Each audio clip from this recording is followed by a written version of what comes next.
Boa tarde a todos. É naturalmente com todo o gosto que estamos aqui para partilhar convosco aquilo que é muito resultado da nossa experiência enquanto colaboradores do IAPMEI com alguma responsabilidade nesta área e, obviamente, não podemos deixar de agradecer à organização pela oportunidade que nos deu para partilhar convosco esta nossa experiência.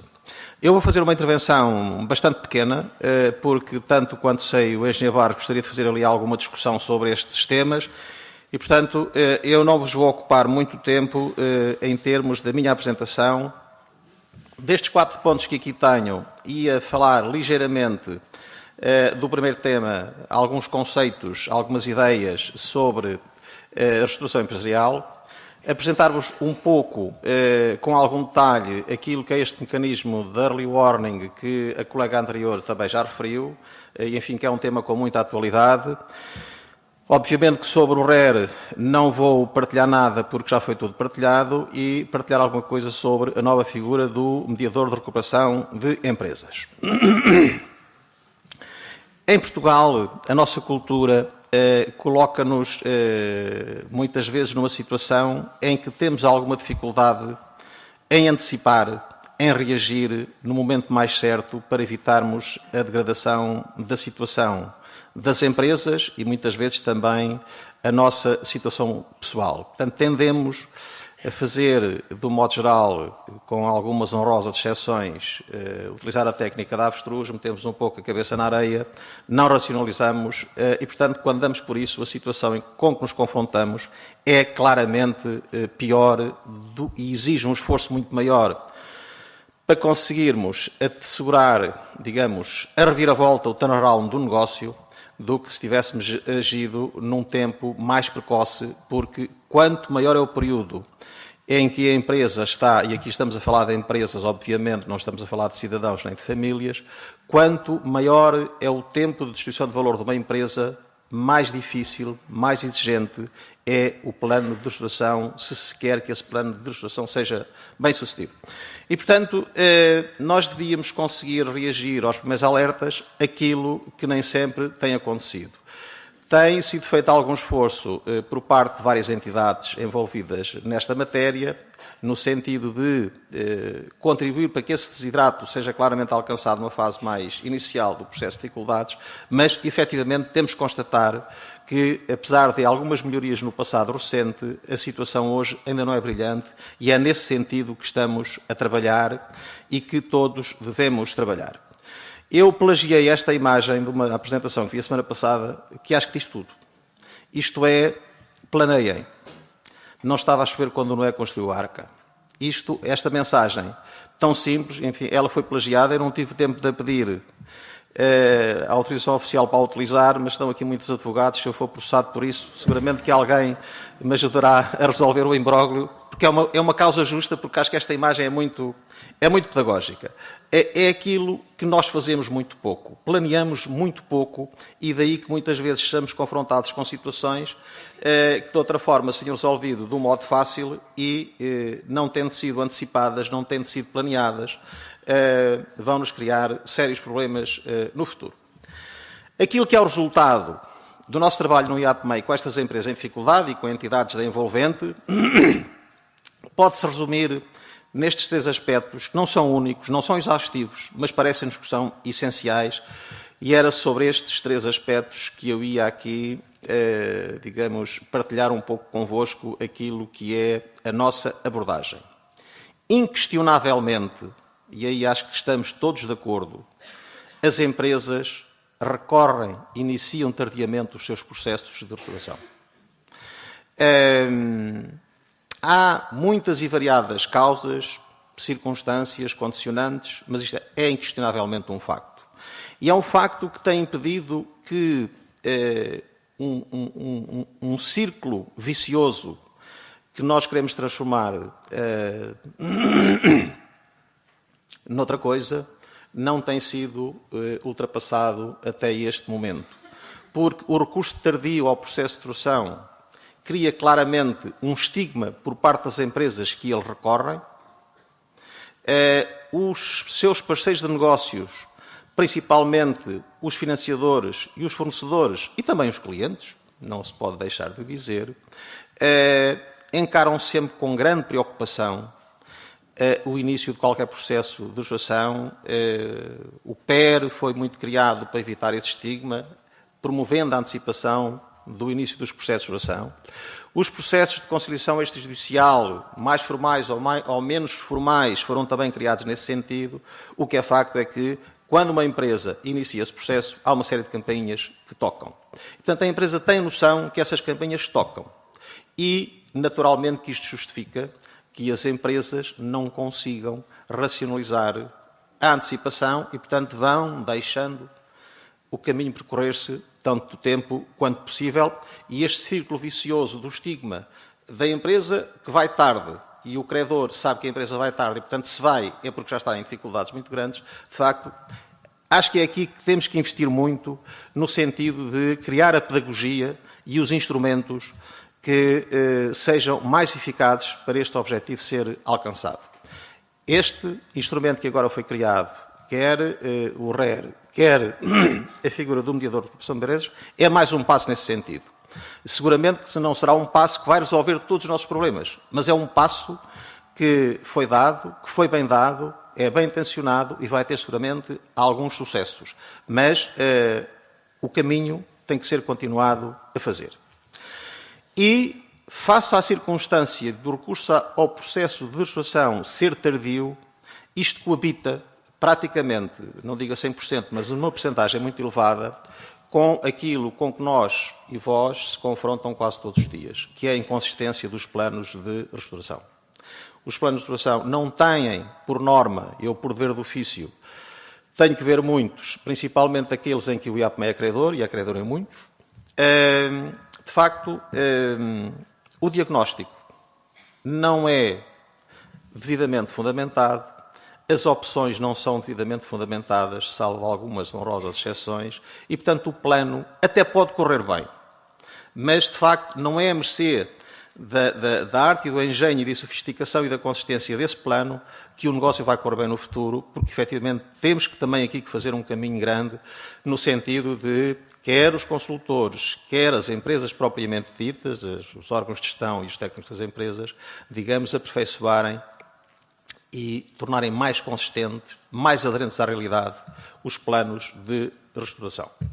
Por último, e não menos importante, e acho que este era um aspecto que já aqui foi aflorado hoje, de alguma forma, mas que penso que no futuro teremos que pensar muito nele, é a questão do financiamento das operações de restauração e o financiamento das empresas em restauração. Seja como for o mecanismo de negociação a que a empresa recorra, no dia seguinte o financiamento bancário está fechado. O financiamento dos credores está parcialmente fechado. E, portanto, há muitas portas da empresa que se fecham.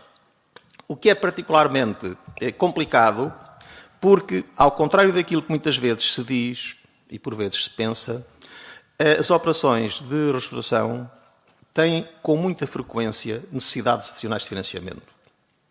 E, como os responsáveis pela empresa e os responsáveis pelo desenho e pela implementação dos planos têm consciência das dificuldades que a empresa tem nesta fase da sua vida de mobilizar meios financeiros, quer internos, quer dos sócios, quer do sistema financeiro ou de outros financiadores, tendem naturalmente a minimizar o cálculo dessas necessidades de financiamento. E acontece com frequência que algumas operações de restauração bem desenhadas, bem implementadas, acabam por, numa fase relativamente cedo, baterem na parede porque lhe falta o fôlego financeiro. Uma imagem muito simples: se a empresa efetivamente consegue recuperar a sua capacidade operacional e aumentar, de alguma forma, o seu nível de atividade, o simples crescimento do seu nível de atividade tem, por norma, acréscimo de necessidades de financiamento para a cobertura do fundo de maneio. E nessa fase do campeonato, as empresas ainda não deram provas para os parceiros financeiros aportarem liquidez à alavancagem dessas necessidades de fundo de maneio e, portanto, há aqui um trade-off complicado de superar, mas acho que é um aspecto, e hoje que temos no âmbito do programa Capitalizar, acho que porventura fará sentido olhar-se um pouco com mais atenção para este segmento de mercado. Fez-se já uma tentativa aqui há uns anos atrás com umas linhas co-garantidas para a restauração empresarial, mas efetivamente o grau de exigência era tão grande que um número muito reduzido de empresas, passado 2 ou 3 anos, eram meia dúzia de empresas que tinham acesso, que conseguiram concretizar operações nesse âmbito, depois de terem celebrado acordos com os credores no âmbito do PER e no âmbito do CIREV. A atualidade do tema é clara. Apesar de uma melhoria significativa da envolvente económica e da performance das empresas nos últimos 2, 3 anos, temos ainda cerca de 1/3, mais ou menos, das empresas que têm algumas dificuldades nesta matéria. Ou têm capitais próprios negativos, ou têm EBITDAs negativos, ou o EBITDA não chega para pagar os juros e, assim sendo, é natural que o rácio de crédito vencido até 2015 tenha praticamente triplicado desde 2009 e tenha quase duplicado desde 2011, o que significa que há aqui um grande espectro de empresas que se debate com estes problemas. Empresas com capitais próprios negativos, obviamente, não têm acesso a financiamento. E não tendo acesso a financiamento, estão naturalmente num beco sem saída. E, portanto, o plano de resolução tem que ser desenhado e as peças têm que encaixar umas nas outras, sem o qual a gente não consegue chegar ao momento de celebrar a vitória. Quando uma empresa sente que entra em dificuldade, há 3 ou 4 questões às quais tem que responder.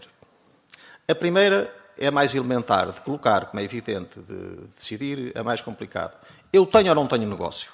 Porque os negócios e as empresas são organismos vivos. E, portanto, há negócios que se extinguem, que se alteram completamente, que deixam de ter razão, que deixam de ter rentabilidade na escala em que a empresa funcionava, tem que redimensionar a sua escala, tem que restaurar o seu negócio, tem que reorientar os seus produtos, tem que reorientar os seus mercados. Isso não tem hipótese nenhuma de o fazer. É naturalmente aconselhável que a empresa equacione a sua liquidação de uma forma controlada, porque as liquidações de forma controlada têm sempre menos telhados para toda a gente do que as liquidações de forma não controlada, nomeadamente aquelas que resultam de processos de insolvência. E se eu chego à conclusão que tenho dificuldades, mas tenho negócio, mas preciso de me reestruturar, tenho, enfim, que responder a estas questões. Quando é que eu tenho que me iniciar no processo de legislação? Provavelmente deveria ter sido ontem e não amanhã. Se eu consigo restaurar-me apenas internamente através da recombinação dos meus fatores produtivos e dos meus negócios internos, ou tenho que envolver os meus credores nesse processo de legislação? E se tenho que envolver os meus credores nesse processo de legislação, de que modo é que o vou fazer? Ou vou fazer de uma forma bilateral, hoje com um, amanhã com outro, e portanto isto é uma das técnicas que se utiliza muito, ou o faço de alguma forma minimamente estruturada, isto é, utilizando no futuro o RER, o PER ou o processo de insolvência propriamente dito, que, sendo um processo de insolvência, não tem que necessariamente conduzir a uma situação de liquidação. Dentro da promessa de vos roubar pouco tempo, partilhava agora convosco aquilo que é, neste momento, o estado da arte deste mecanismo de alerta precoce.